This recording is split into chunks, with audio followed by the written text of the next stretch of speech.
what you just saw was Ben's vehicle coming to us, factory, getting stripped, and then sent up to J-Max to get this thing into a 4495 chassis. Now what you're going to see is the part where we get the vehicle back, and then we coil convert it, put everything else that we need to put onto the vehicle, and just normal build progress as we go. Hence why I'm talking to you right now and actually telling you what we're doing, because I didn't film myself whilst we were doing it. So this is what I'm doing right now. So you actually got a bit of an idea of what's happening. But sit back, relax and enjoy, because what you will see now is myself and the boys putting this vehicle together to get it to where it is today. So let's take a look at that. So today in this Landcruiser, we're doing a stage 4 sound deadening in. We start with the standard stage 1 sound deadening, put it through whole car. Then we have a mass noise liner, which is our stage 2, goes in the floor pan, which is about the only spot you put it in these things. Stage 3 is an acoustic liner. We're also doing a sound system in this one, so it will help with that noise to keep the speaker noise inside the car more. And then just a stage 4 insulation layer, so also keeps the noise in like stage 3 but helps with heat and keep the car nice and cool through the middle of the day.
So I'm back again because I didn't film exactly what I wanted to film.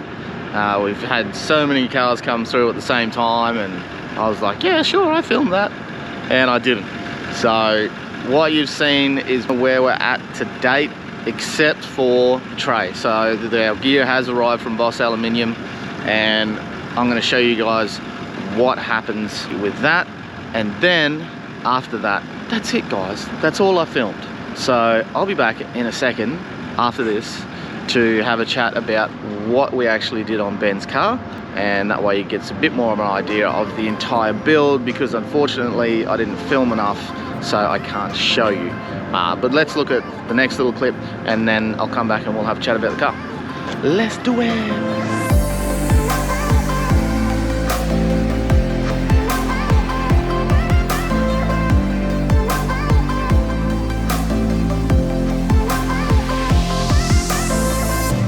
Nobody else.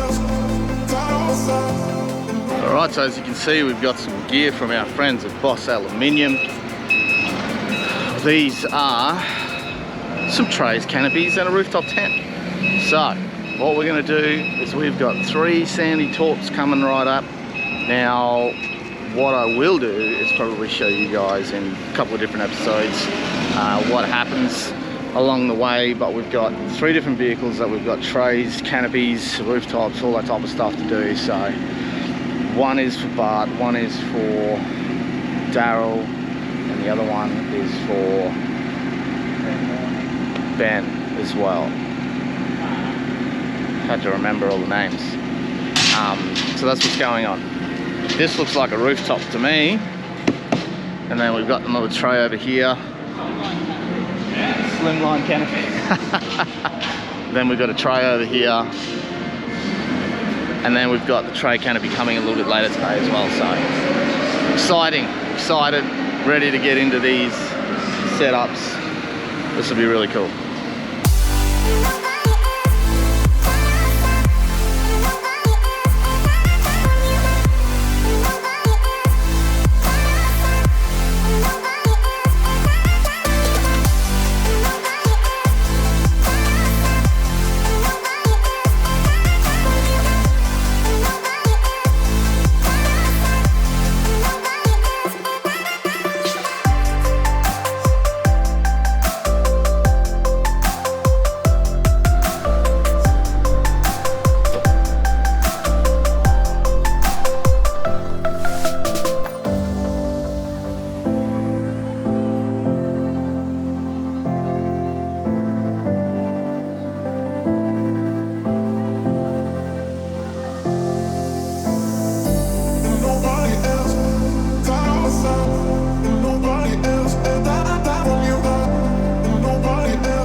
I bet I've left the keys.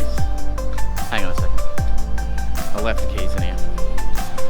Right, if you're wondering why we're down at the shed on a Sunday, it's because delivery day is tomorrow. And I told you I'd run you through Ben's thing. So, let's go check it out. So, I want to run you guys through it like I told you that we were going to do. So here you are, and here I am. So let's do it to it. We're going to start at the front. Ironman bar work. Look at that. That was Ben's decision. He was like, I want to run the Ironman bar, steps and rails. Yes, we did have to do some custom fabricating to make the steps work for the 4495 extension. But as you can see, we've made that happen. So that's what's going on for the bar work on this vehicle. Steady Type X Pros on this one, and we are running the GME XRS unit as well. 2.1 whip on the front of this car at the moment. Another thing that we did on the front as well was recovery points, as you can see.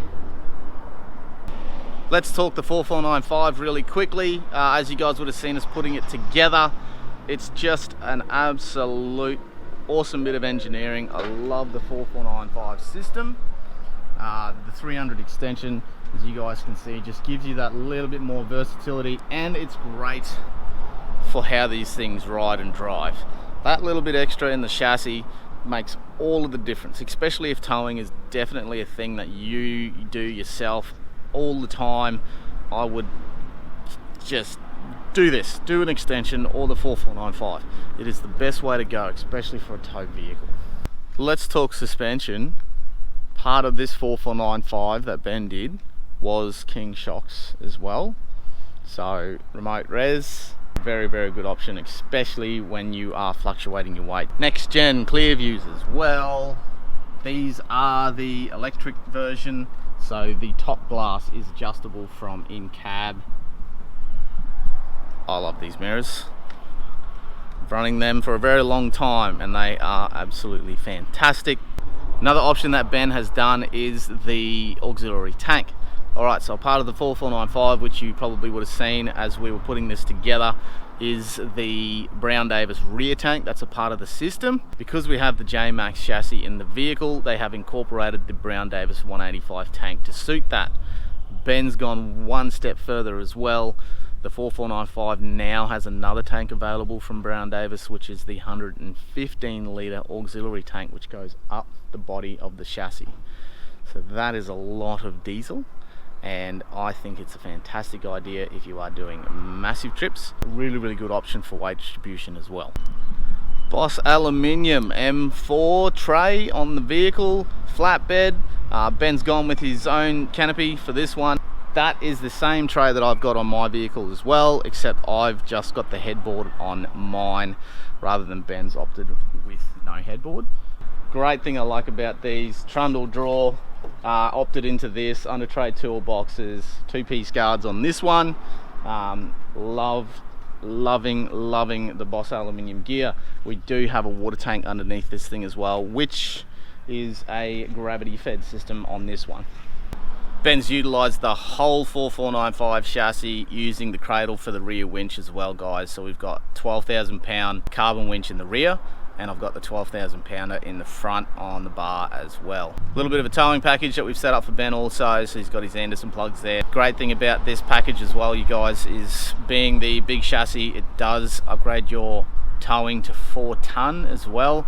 So this kind of opens up a little bit more of a world for people who are looking at those larger tow type of systems, which would either be a van or a massive work trailer or a boat, something like that. It might be a little bit different for yourself. If you need to step into that bigger space, that's where the chassis comes into its own, being a larger towing system as well. Alright, roof rack, let's talk roof rack real quick. Simple Rhino rack system with the 150 legs. The reason why I say the 150 legs is because you can get different sizes. They do a 110 option, a 150 option, and then they've got the new backbone system as well that you can buy for the 79s now. Never used to be a thing, but you can do that now. With the backbone though, it will get you up about as high as the 150s.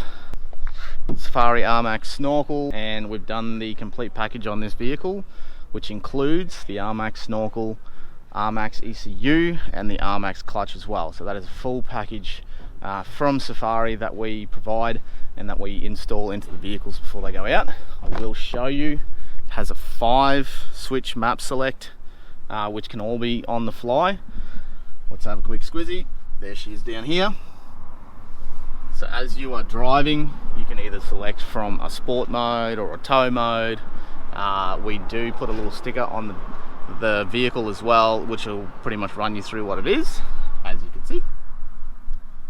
So there we go, comfort, sport, towing, traction assistant standard. Being a new vehicle also, the warranty that you get with this setup is just second to none. Loving the ARMAX stuff that those guys are providing. Great option, especially for a brand new vehicle as well. Alright, so as we were talking about Safari ARMAX, they do have an awesome little bracket setup, which I've incorporated with the kit from Direction Plus as well. So we've kind of designed this kit to work around the 4495 setup, the J-Max dual diaphragm booster setup, and your factory setup.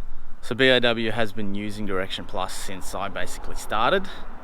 That means we've got a pretty good relationship with those guys. So what we did when we were doing the 4495s and all the J-Max systems and different things like that, under the bonnet gets very, very full very, very quickly.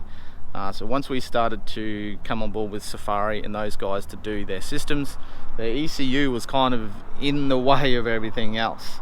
So working with those guys as well, we've come up with bracketry that's going to suit everything for our pre-filters and our oil air separators. So what we got is a nice position for our pre-filter in under the ECU, because it all would kind of go up here, and then as you can see down the back there, we've got our oil air separator as well. So this is where the fun part comes in, because the 4495 vehicles run a hydro booster. That's where it comes a little bit difficult. We've got to change bracketry. So we've got the hydro booster in the 4495, but then if you step back to your normal coil conversion or even your leaf GVMs, you do get the dual diaphragm system in those ones. So then it's a different bracket for that. And then we've got the standard setup as well. So it all depends on what you're doing in your vehicle, bits and pieces like that. Anyway, we've come up with a setup that works really, really well for all of those different types of setups, and that way you can get your pre-filter in and your oil air separator without a drama under the bonnet. It's got somewhere to live. Alright, so let's move to the inside on Ben's and show you guys what we've done. Full T console from Department of Interior. Best thing I love about this is not just the storage, but the light. Standard light in the 70 isn't fantastic, so having that bad boy in here, awesome bit of kit. Center console as well, XRS handpiece.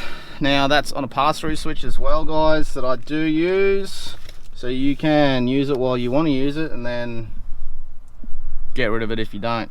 Mrs. likes that one, just declutters the dash space.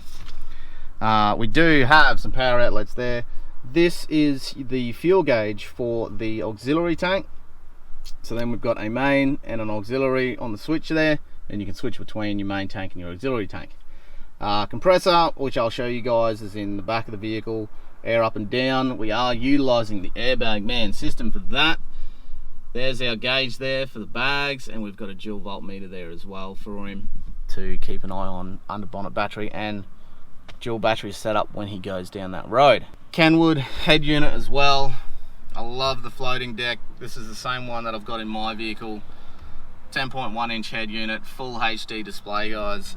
We've got extra cameras that you can do in these as well. So on Amy's vehicle, I've actually got a front camera, a rear camera that points to the tow ball on the vehicle, and then I've actually got a high mount one as well, which is up the top of the canopy, kind of looking down, and that way you can see a little bit more overall view behind the vehicle. So that's a really good system for that. Apple CarPlay, Android Auto, all those types of things that you can get in this actual device. Does have digital radio as well. We haven't gone too crazy on the stereo in this one. It is head unit, speaker upgrade front and rear with a little amp to run those things. Probably a really great option if you're not so much of a stereo head like myself. Definitely brings the car into the 21st century, especially sound wise. Another cool thing about the 4495, because you've got the extension, you get an extra toolbox at the front. Do love these little boxes. So a little bit extra storage there. And then in the box on the rear here, we've got our air up system. So we've got the Airbag Man compressor and then the solenoid setup as well to then run our bags up and down, all from the comfort of the driver's seat. And then I do have an outlet for the air up on the rear. And we've got some manual air ups and down for the airbags in case anything electronically went wrong with the bag system as well. So that's it for Ben's vehicle, guys. Thank you so much for watching. If you want to know any more information about this build, hit us up in the comments below and I'll do my best to get back to you as soon as I can. But that is about it for this one. I hope you guys enjoyed, and we'll catch you next time we put a vehicle together. See ya.